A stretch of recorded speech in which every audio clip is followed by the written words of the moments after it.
Audio Jungle.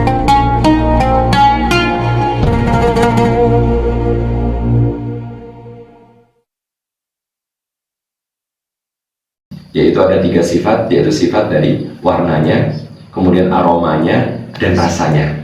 Sedangkan air laut itu kita ketahui bahwasanya rasanya berubah, asin. Ini adalah air yang sudah berubah, berarti salah satu dari sifatnya.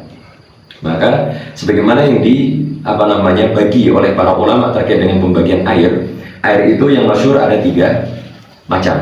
Walaupun sebenarnya yang sesuai dengan hadis-hadis yang ada, air itu ada 2. Hanya ada 2 aslinya, yaitu air tohur dan yang kedua adalah air najis. Hanya itu.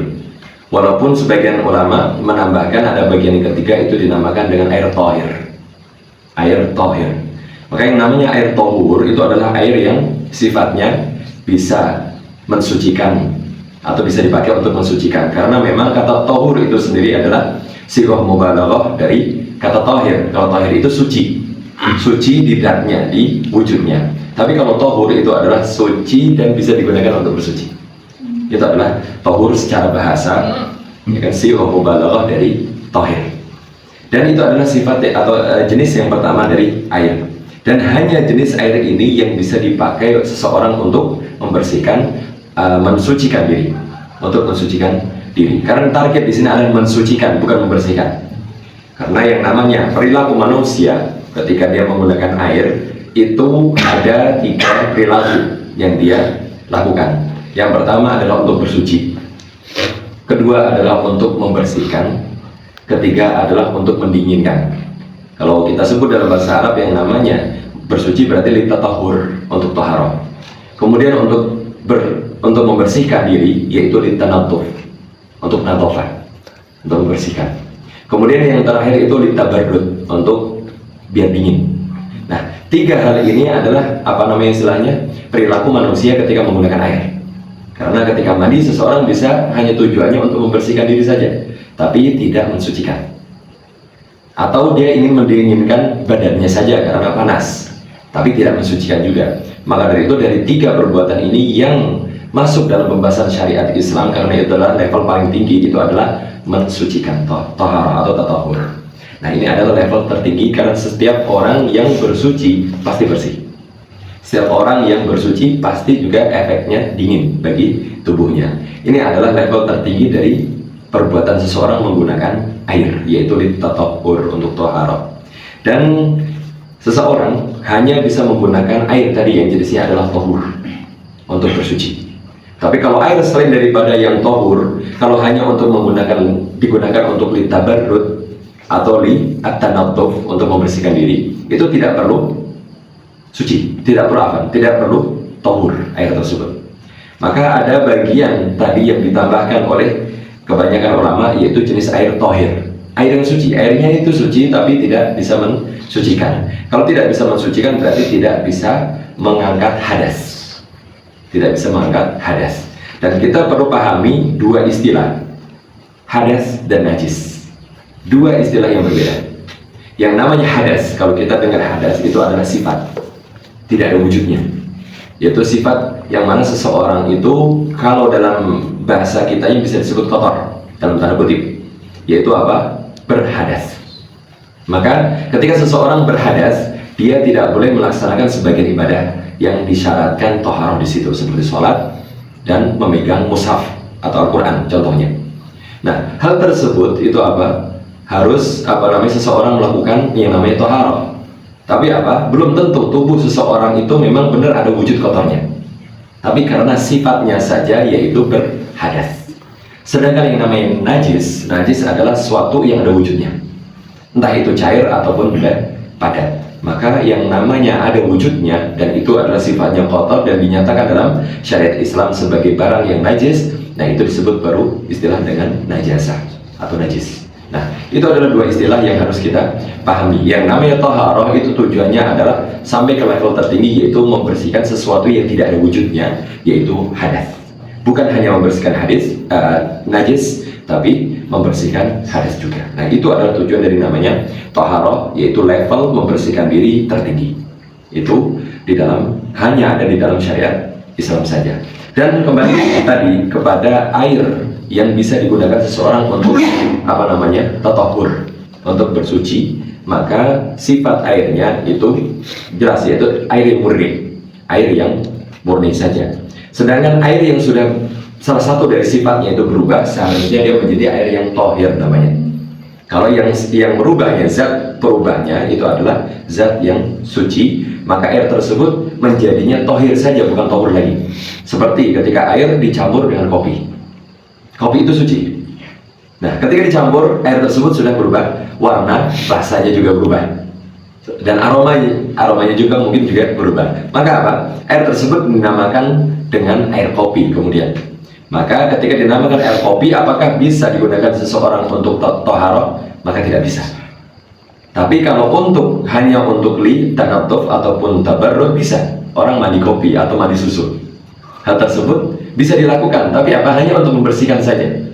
Atau air sabun, air yang dicampur dengan sabun. Maka air yang sudah dicampur dengan sabun itu tidak lagi menjadi air yang tohur, tapi menjadi air yang hanya tohir, suci, tapi tidak bisa digunakan untuk bersuci. Maka dari itu ketika kita mencuci pakaian, air sabun yang kita gunakan itu bukan air yang digunakan untuk mensucikan pakaian kita, bukan. Tapi bilasan yang air itu murni, tidak dicampur apa-apa, baru itu adalah kita mensucikan. Tapi untuk membersihkan kita menggunakan air sabun, dan itu diperbolehkan. Tapi membersihkan itu adalah level yang lebih rendah daripada mensucikan. Nah, itu yang perlu untuk kita, sifatnya itu berubah. Maka hukum asalnya air laut tidak bisa digunakan untuk bersuci, karena seharusnya air laut itu adalah air yang tohir, bukan tohur. Tapi di sini ketika sebagian sahabat mereka naik kapal, dan di dalam kapal tidak menemukan banyak air untuk digunakan taharah, bersuci, entah itu wudu ataupun mandi. Maka di situ sahabat bertanya kepada Rasulullah tentang penggunaan air laut yang sudah berubah rasanya, hukumnya apa? Apakah boleh kita menggunakan? Nah, disinilah Rasulullah SAW memberikan pengecualian terkait dengan air yang aslinya adalah tohir, tapi kemudian itu sebagai pengecualian sebagai air yang tohur, yaitu hanya air laut. Maka Rasulullah mengatakan, jawaban dari beliau ketika ditanyakan, huwa tahuru ma'uhu al-hillu maitatuhu. Seharusnya jawaban itu hanya cukup, huwa tahuru ma'uhu, cukup itu saja sebenarnya, yaitu yang namanya air laut adalah air yang suci dan bisa mensucikan, bisa digunakan untuk bersuci, karena sifatnya tahur. Itu adalah pengecualian. Karena apa? Ini adalah jawaban dari Rasulullah. Sedangkan untuk menetapkan sebuah hukum, yang berhak menetapkan hukum itu hanya Allah dan Rasulnya saja, hanya itu. Karena ini semuanya adalah wahyu sumbernya. Dan ketika air laut itu sudah menjadi pengecualian sebagai air yang bisa digunakan untuk bersuci, dan alasannya karena ketika seseorang di atas kapal akan kesulitan menemukan air, maka dari itu salah satu kaidah dalam fikih itu adalah al-masyaqqatu tajribut taisir. Yang namanya kesulitan tambahan yang bisa berakibat bagi seseorang dalam mempraktikkan suatu syariat, yaitu ketika mempraktikkan suatu syariat ada tambahan beban, tambahan kesulitan, maka dalam syariat Islam itu hukumnya menjadi mudah, menjadi nur, tidak kencang lagi, tidak sulit lagi. Awalnya memang idealis, sulit, itu adalah hukum dalam syariat Islam. Tapi ketika ada kondisi di mana seseorang itu akan tambah kesulitan dalam menjalankan syariat Islam, maka hukum syariat Islam ini kemudian menurun. Adanya yang namanya rukhsah ataupun kemudahan. Inilah yang namanya syariat Islam. Maka dari itu kemudahannya adalah menjadikan air laut sebagai air yang dikecualikan untuk digunakan sebagai media untuk bertoharoh atau bersuci. Kemudian ada jawaban tambahan, yaitu jawaban Rasulullah di sini adalah al-hillu maitatuhu. Karena Rasulullah itu selalu perhatian dengan pertanyaan. Ketika suatu pertanyaan ditanyakan, maka seharusnya yang namanya jawaban itu sesuai dengan apa yang ditanyakan, itu aslinya. Tapi terkadang atau bahkan sering Rasulullah itu menambah jawaban. Kenapa menambah jawaban? Karena yang namanya jawaban tambahan ini bisa jadi informasi yang juga dibutuhkan oleh si penanya. Walaupun si penanya pada waktu itu mungkin belum kepikiran, tapi karena kaitannya masih lengkap, yaitu al-hillu maitatuhu, yang namanya bangkai binatang laut itu adalah bangkai binatang yang halal untuk dimakan. Karena hukum asal yang namanya bangkai semuanya adalah najis. Hukum asal semua bangkai. Bangkai itu adalah ma mata hadfa'an fihi min ghairi zakatin wal istiyad. Pokoknya semua binatang yang dia mati dengan sendirinya tanpa disembelih dan tanpa diburu, maka itu dinamakan bangkai. Dan namanya bangkai itu semuanya adalah najis, barang najis itu. Tapi pengecualiannya adalah semua yang hidup di air. Semua yang hidup di laut itu adalah halal, karena Rasulullah mengatakan al-hallu maitatuhu, yaitu yang namanya bangkainya binatang air itu halal hukumnya untuk dimakan. Kalau halal berarti apakah masih najis? Tidak lagi, karena sudah berubah hukumnya menjadi thahir atau suci. Baik, seperti itu. Itu kalau kita membahas hadis ini apa adanya. Walaupun memang kalau dikaitkan dengan ilmu yang lain, kita akan mendapatkan banyak informasi terkait dengan kandungan air laut itu sendiri. Bahwasanya air laut adalah salah satu zat atau yang terkandung di dalamnya itu zat pengawet alami. Itu air laut. Maka dari itu yang namanya bangkainya itu tidak mudah busuk atau tidak cepat busuk. Itulah yang juga menjadi salah satu penyebab kenapa bangkainya binatang laut itu boleh untuk dikonsumsi. Kemudian hadis yang kedua dari Abi Sa'id Al-Khudri, Rasulullah bersabda, innal ma'a tahurun la yunajjisuhu syai'. Ini adalah hukum asal dari yang namanya air, yaitu ketika air tersebut disebut dengan istilah air mutlak. Air mutlak adalah air yang memang murni, masih apa adanya. Yaitu kata Rasulullah, innal ma'a tahur, yang namanya air itu sifat aslinya adalah tahur. Jadi semua air yang ada di muka bumi ini sifat aslinya adalah bisa mensucikan, bisa digunakan untuk thaharah. La yunajjisuhu syai'un, tidak mudah untuk menjadi najis dengan sesuatu apapun. Itu adalah hukum asal. Karena ada perincian nanti di hadis-hadis berikutnya, yaitu di hadis berikutnya dari Abi Umamah Al-Bahili, bahwasanya Rasulullah mengatakan innal ma'a la yunajjisuhu syai'. Kemudian ada tambahan illa ma ghalaba ala rihihi wa ta'mihi wa launih, yaitu kecuali dari salah satu dari tiga sifatnya yang berubah. Yaitu ketika memang salah satu dari tiga sifatnya itu berubah dengan zat perubahnya, dan zat perubahnya itu adalah zat yang najis, maka air tersebut kemudian berubah hukum menjadi air najis. Itu adalah bagian atau macam yang ketiga dari air najis tadi, yaitu dari aromanya, atau warnanya, atau rasanya. Ini adalah tiga sifat air yang perlu diperhatikan ketika seseorang ingin menggunakan air. Maka perhatikan warnanya. Kalau warnanya itu berubah karena ada zat perubahnya, berarti hukum air tersebut sudah berubah juga. Kemudian ketika rasanya juga berubah, itu juga bisa merubah hukum dari air tersebut. Atau aromanya juga bisa merubah air yang awalnya adalah tahur kemudian menjadi entah itu tahir kalau zat perubahnya adalah suci, tapi kalau zat perubahnya adalah najis maka menjadi najis. Nah, seperti itu adalah patokan terkait dengan air. Kemudian dalam riwayat Baihaqi, tapi sebelum itu di sini Ibnu Hajar mengatakan bahwa hadis yang Abu Umamah tadi didhaifkan oleh Abu Hatim. Kita kalau menemukan dalam kitab Bulughul Maram di sini perkataan Al-Hafidz Ibnu Hajar bahwasanya hadis itu adalah didhaifkan oleh sebagian ulama. Ini menandakan bahwasanya para ulama berbeda pendapat terkait dengan status hadis tersebut. Kalau ulama yang mendhaifkan hadis tersebut berarti apa? Mereka tidak akan mengamalkan.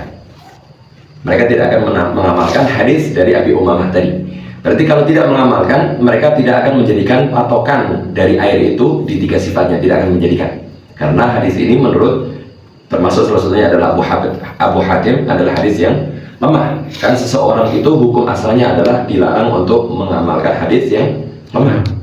Tapi kalau hadis yang sahih, karena memang bisa jadi ulama yang lain mensahihkan hadis tersebut, maka bagi mereka yang meyakini hadis itu sahih, maka silahkan dipraktekkan. Maka inilah yang dipraktekkan oleh banyak dari kalangan ulama yang menyatakan bahwa hadis Abi Umamah ini adalah hadis yang sahih.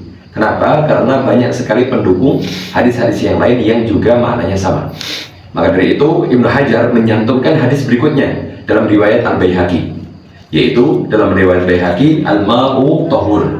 Itu dalam sebuah lafaz dalam riwayat dikatakan al-ma'u tahurun illa in taghayyara rihuhu au ta'muhu au launuhu binajasatin tahdusu fi. Nah, ini adalah riwayat dalam Baihaqi, walaupun juga dalam riwayat lain dikatakan al-ma'u tahir. Itu lafadznya. Tapi yang istilahnya yang pas, yang benar adalah tahur. Sebagaimana tadi yang dibaca, yaitu al-ma'u tahurun illa in taghayyara rihuhu au ta'muhu au launuhu. Yang namanya air itu hukum asalnya adalah suci, mensucikan, kecuali jika berubah salah satu dari 3 sifat, yaitu rih, aroma, ta'am, rasa, dan laun, warna. Ini adalah 3 sifat atau 3 patokan untuk kita menghukumi suatu air. Binajasatin tahdusu fihi, ketika memang kemasukan suatu barang najis.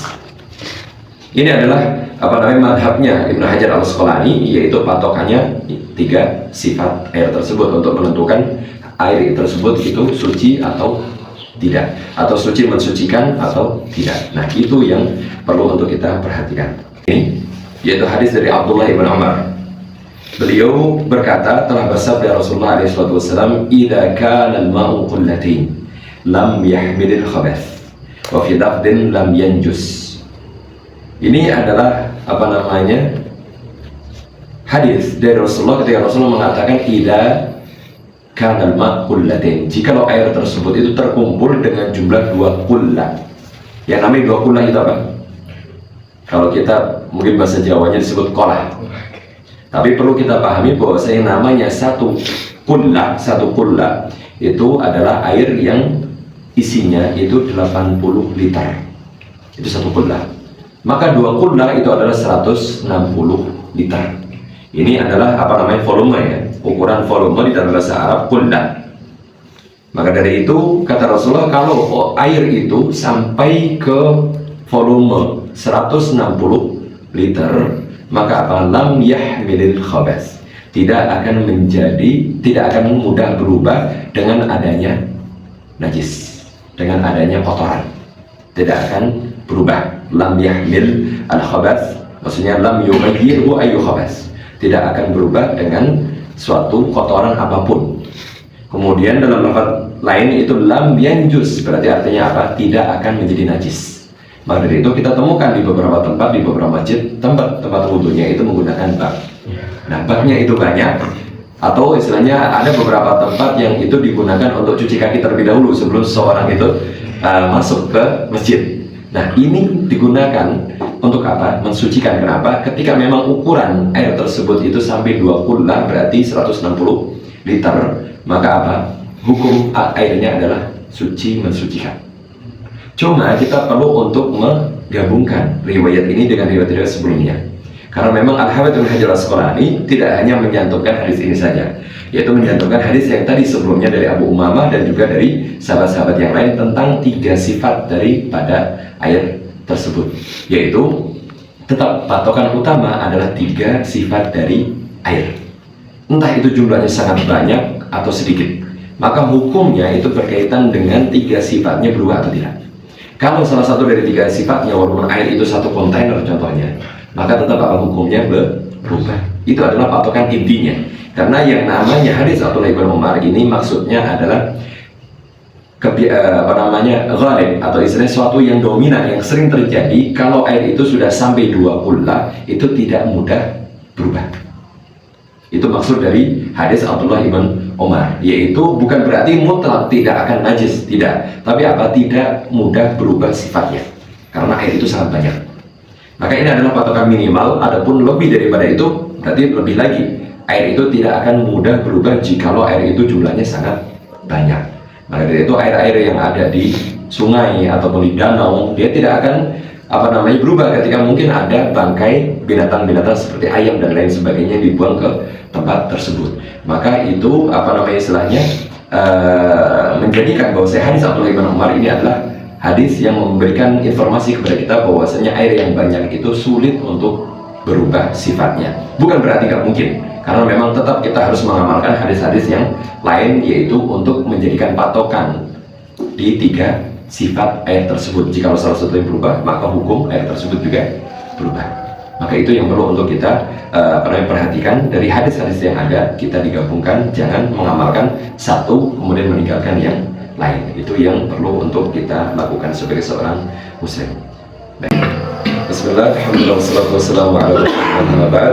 Di hadis berikutnya itu adalah hadis dari Abu Hurairah. Rasulullah bersabda, la yaghtasil ahadukum fil ma'id daimi wa huwa junub. Akhrajahu Muslim. Hadis ini saja menginformasikan terkait dengan larangan la yaghtasil. La di sini adalah lam nahiyah, yaitu sifatnya adalah melarang. Jikalau melarang, maka hukum asal suatu larangan adalah menyebabkan suatu yang dilarang hukumnya adalah haram untuk dilakukan. Maka ketika Rasulullah mengatakan la yaghtasil berarti larangan untuk mandi, berarti hukumnya adalah haram untuk mandi. Nah, mandi yang seperti apa yang diharamkan? Fil ma'id daimi wa huwa junub, yaitu mandi langsung masuk ke dalam air yang menggenang. Al-ma' daim itu adalah air yang tidak mengalir, air yang menggenang, yang diam saja, seperti di bak mandi ataupun lain sebagainya. Wa huwa junub, yaitu kondisi orang tersebut adalah sedang junub. Berarti kan mandinya adalah untuk tohar, untuk bersuci.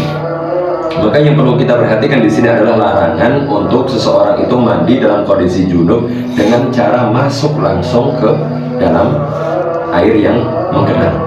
Nah, ini kalau seandainya hadis ini saja itu akan menyebabkan berarti seseorang tidak boleh secara mutlak untuk mandi dalam kondisi junub di air yang menggenang.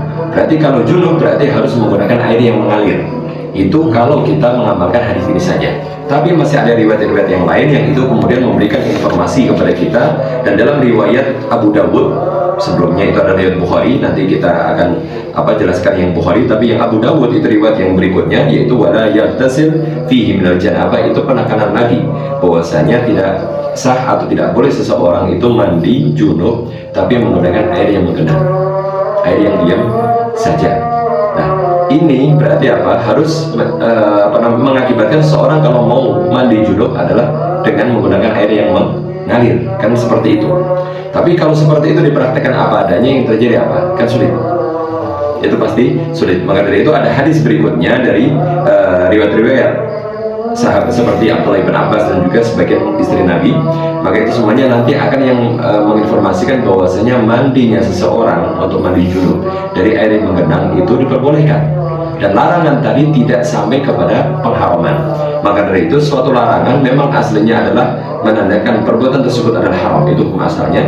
Tapi jikalau ada sesuatu yang menjadikan level larangan tersebut tidak sampai benar-benar dilarang, berarti menjadi apa? Naik level hukumnya menjadi minimal itu makruh, jadi tidak lagi haram, jadi bisa jadi makruh atau bahkan mungkin bisa menjadi mubah. Nah, itu larangan yang tadi dikatakan oleh Rasulullah itu sifatnya adalah secara akhlak saja, bukan secara hukum. Maksudnya ketika ada air yang menggenang, kemudian air tersebut digunakan oleh seseorang untuk mandi junub, dan orang lain juga memakai air yang sama, nantinya akan memakai air yang sama, maka akan merasa tidak nyaman karena orang tersebut junub dan menggunakan air ini. Maka secara naluri manusia itu kan ngerasa kurang nyaman. Nah, itulah yang dimaksud dari larangan tersebut, yaitu ini larangan secara akhlak saja, secara adab.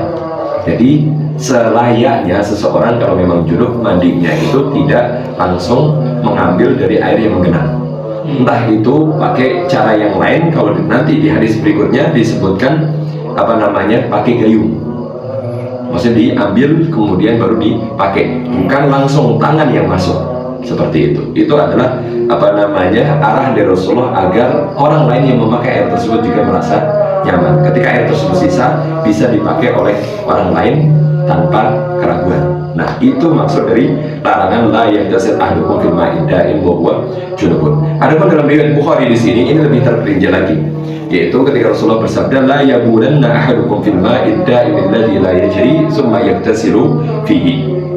Dalam satu riwayat summa yaghtasilu fihi, dalam riwayat yang lain disebutkan summa yaghtasila fihi, dan riwayat yang ketiga adalah summa yaghtasil fihi.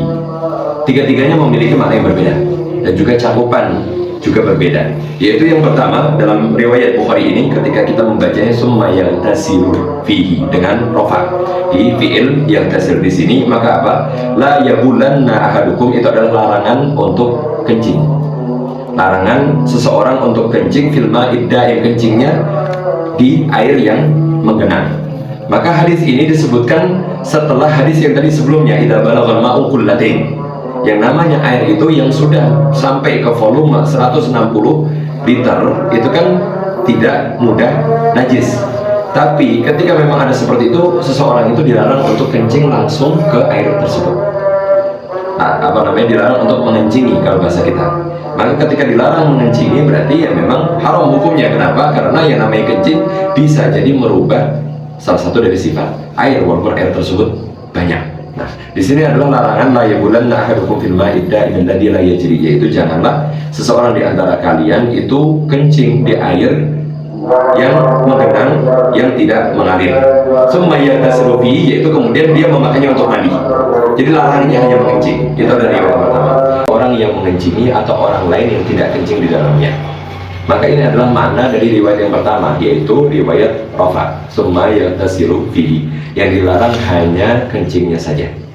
Tapi riwayat Nasab yang kemudian kita baca dengan summa yaghtasila fihi, itu menjadikan bahwasanya yang dilarang itu adalah orang yang kencing di dalam air yang menggenang, kemudian dia juga yang mandi.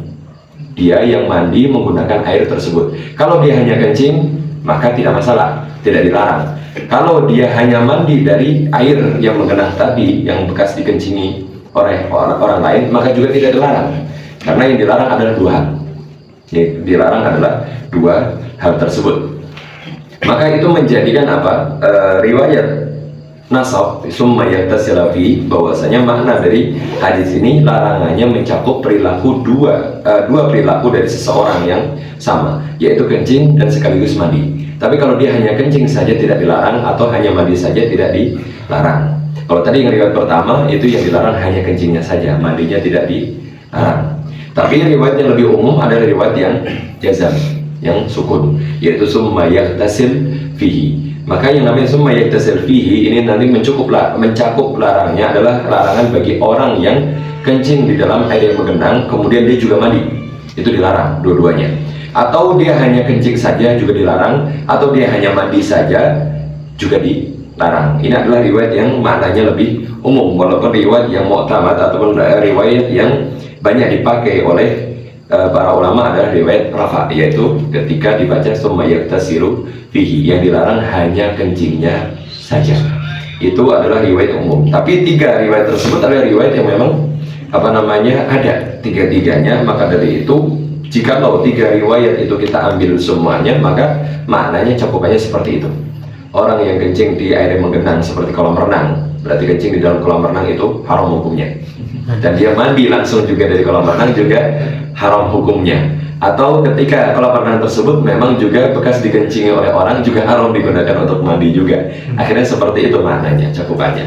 Itu adalah contoh dari beberapa kondisi yang ada di sekitaran kita, yaitu di kolam renang. Nah itu.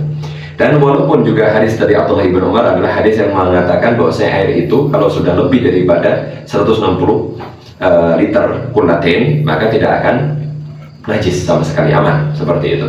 Cuma yaitu hadis yang berikutnya tetap di sini melihat daripada kondisi air tersebut apakah berubah atau tidak dari salah satu dari ketiga sifat air tersebut. Itu yang perlu untuk kita perhatikan. Kemudian dalam riwayat yang berikutnya atau hadis berikutnya dari An-Rajulin sahiban Nabi alaihi salatu wasallam, qala naha Rasulullah sallallahu alaihi wasallam an taghtasil al-mar'atu bi fadli ar-rajul aw ar-rajul bi fadli al-mar'ah wa yaghtarifa jami'an. Di sini Rasulullah memberikan arahan bagaimana cara menggunakan sumber air yang sama ketika air tersebut adalah air yang menggenang, air yang tidak mengalir. Maka kata Rasulullah itu apa? Rasulullah itu melarang untuk seorang perempuan itu mandi dari sisa air yang sudah digunakan oleh laki-laki.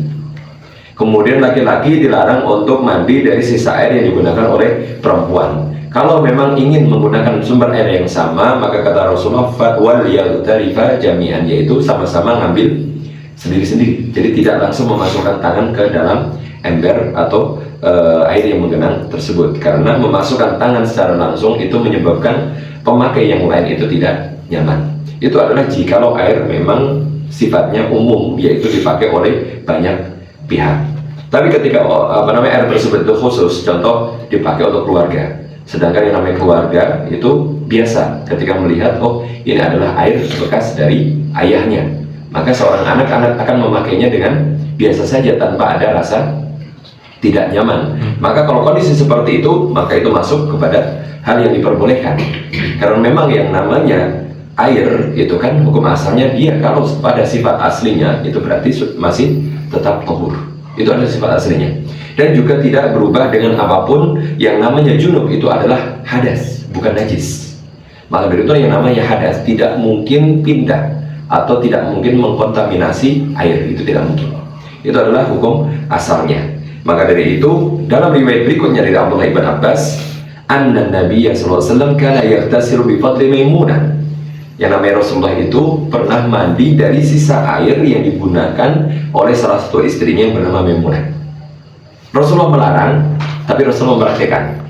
Maka itu menandakan bahwasanya apa larangan tersebut tidak sampai ke haram. Karena tidak mungkin Rasulullah itu melanggar larangannya sendiri, tidak mungkin. Berarti kalau ada suatu larangan tentang suatu perbuatan, tapi Rasulullah melakukan, berarti hukum daripada perbuatan tersebut itu paling mentoknya adalah makruh, paling mentoknya. Tapi yang benar adalah kalau Rasulullah sendiri yang melakukan, itu adalah hukumnya mubah. Maka hukum asalnya adalah mubah ketika seseorang mandi dari sisa air, perempuan, seorang laki-laki mandi dari sisa air yang dipakai oleh perempuan, atau perempuan mandi dari sisa air laki-laki. Walaupun sebagian mazhab atau istilahnya dalam Syafi'iyah juga yang dikenal terkait dengan pemakaian air itu kan sangat hati-hati, yaitu ketika air itu adalah bekas pakai orang lain, maka terkadang sebagian dari kalangan ulama Syafi'iyah menghukumi air tersebut sebagai air yang mustakmal, air yang sudah terpakai atau air second. Nah, air second itu menurut sebagian ulama tidak layak atau tidak bisa dipakai untuk bersuci karena sifatnya sudah tidak lagi tohur. Tapi saya pribadi lebih cenderung kepada pendapat ulama dari kalangan Malikiyah, atau istilahnya madhabnya Imam Malik ibn Anas, yang mana madhab Malikiyah menyatakan bahwa selama air tersebut masih air murni, maksudnya sifatnya masih murni, walaupun itu dia bekas dipakai sama orang atau bukan, selama sifatnya masih murni, yaitu di tiga sifatnya tidak berubah satupun, maka hukumnya tetap air yang tohur. Kenapa seperti itu? Karena ini lebih memudahkan kita kepada kaum muslimin, ketika kaum muslimin bisa jadi di beberapa daerah itu memiliki air yang terbatas. Maka dari itu biar tidak buang-buang air ketika air tersebut sudah bekas dipakai orang lain, kemudian harus dibuang dan diisi ulang, maka itu adalah suatu yang bisa jadi menjadi bagian dari yang namanya tabdir atau mubadir. Hal tersebut jangan sampai dilakukan karena sedikit apapun air yang ada itu tetap ada manfaatnya. Maka dari itu semaksimal mungkin kita untuk menggunakan air dan jangan sampai seboros-borosnya. Itu bagaimana kita menggunakan air dan bagaimana menghukumi air tersebut. Maka dari itu kita kembali kepada hukum tadi, menggunakan air sisa yang dipakai oleh orang lain itu adalah mubah karena Rasulullah sendiri yang melakukannya. Kemudian dalam riwayat berikutnya dari ashabis sunan, yaitu iktasala ba'du azwajin Nabi sallallahu alaihi wasallam fi jafnah, yaitu sebagian istri Nabi itu mandi dari jafnah. Jafnah itu adalah ember yang terbuat dari kayu. Ember yang terbuat dari kayu dalam bahasa Arab disebut jafnah. Dan itu untuk tambungan air, berarti airnya adalah menggenang, bukan air yang mengalir. Maka apa? Faja'a liyagtasila minha. Kemudian setelah para istri Nabi itu mandi dari air yang ada di ember tersebut, Rasulullah pun kemudian gantian datang dan ingin mandi dari air yang sama atau sisa air yang sama. Kemudian salah satu dari istri Nabi mengatakan, inni kuntu junuban, wahai Rasulullah, aku sebelumnya itu kondisi junub dan aku memakai air tersebut. Sedangkan di hadis yang tadi di atas di Abu Hurairah, itu adalah hadis yang menandakan bahwasanya seseorang itu tidak boleh mandi dari air yang menggenang ketika kondisinya adalah junub. Berarti tidak boleh dipakai orang lain. Berarti air yang menggenang tadi yang dipakai oleh seseorang yang junub itu akan menjadikan air tersebut bukan lagi air tohur. Itu kalau menurut hadis yang pertama tadi. Tapi karena hadis yang terakhir di sini yang kita bahas terkait dengan perbuatan Rasulullah, dan juga ketika istri Nabi yang mengatakan bahwasanya aku sebelumnya adalah junub dan mandi dari air itu, maka sisanya jangan dipakai, maksudnya seperti itu. Tapi apa jawaban Rasulullah? Rasul mengatakan innal ma'a la yajnub. Sesungguhnya air itu tidak terkontaminasi dengan yang namanya junub. Karena namanya junub itu adalah sifat, bukan najis. Yang namanya junub itu hanya hadas, bukan najis. Tadi yang pernah kita singgung di awal. Dan ini adalah hadis yang sahih. Hadis yang sahih terkait dengan perbuatan Rasulullah. Maka sesuatu yang Rasulullah lakukan itu tidak mungkin perkara yang hukumnya itu makruh atau apalagi haram, itu tidak mungkin. Maka yang namanya perbuatan Rasulullah atau sesuatu yang dilakukan oleh Rasulullah itu minimal hukumnya adalah mubah. Minimal mubah. Karena Rasulullah itu tidak akan melakukan sesuatu yang buruk. Makruh itu ada sedikit hal yang mana itu sifatnya adalah tidak baik. Karena apa? Meninggalkannya lebih baik. Berarti melakukannya memang tidak mengapa, cuman kurang baik, itu saja. Maka dari itu semua yang Rasulullah larang kemudian Rasulullah lakukan menandakan bahwasanya hal tersebut itu hukumnya adalah mubah. Karena Rasulullah sendiri yang mengatakan, yang melakukan.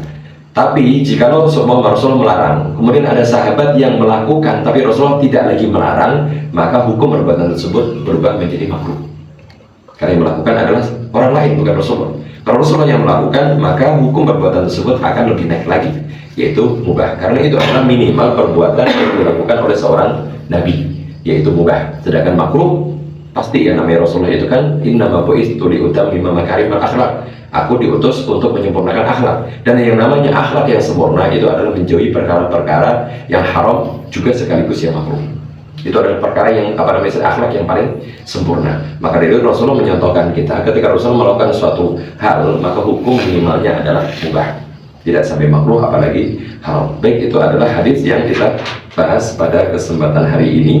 Dan mungkin kita sampai di hadis tersebut, dan insya Allah kita akan lanjutkan di pertemuan yang akan datang sampai selesai di bab yang pertama ini, yaitu babu al-miyah. Baik, mungkin itu yang bisa kita bahas pada kesempatan hari ini. Wassalamualaikum warahmatullahi wabarakatuh. Baik, mungkin